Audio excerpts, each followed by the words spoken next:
Hello creative friends, welcome back to my channel. This is Heather with the Myriad Maker. Today's video is a speed paint of a still life. I've got a nice collection of still life reference photos on Pinterest, and I'll link this one in the description box below. And before we get into some of the challenges I had with this painting, I just wanted to share that I'm working in a Strathmore mixed media sketchbook.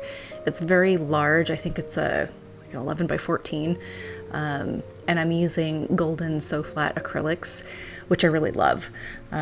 They cover really nicely, and you can also water them down quite a bit and get more of a sheer wash. Which I do a little bit in this this painting, not as much as I do in other work, but it's just really a versatile paint. Obviously, if I were making a commissioned work for someone, I would be a little bit more careful with how I go about that.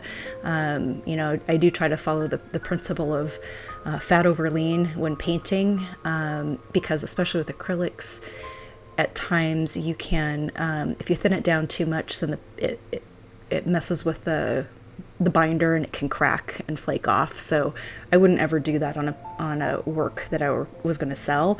But this is just for my sketchbook, so it doesn't really matter to me. I just do what I want.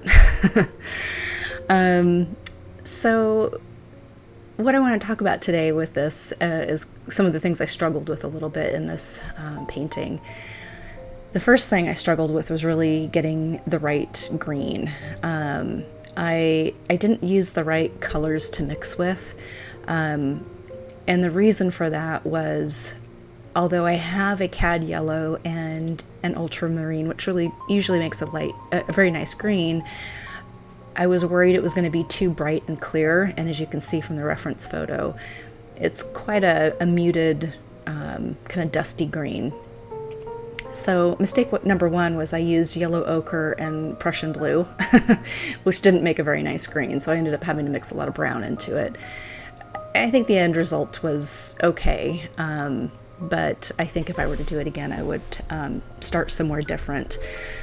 Later on in the painting, when I get to the leaves on the eggplant, I actually ended up using a phthalo green, which is a PG7, and mixed some red in with that, and I was a little happier with the color, and it was a little easier to get to the colors that I wanted. So, lesson learned. I never use a phthalo green on its own because it's always kind of acidic looking to me.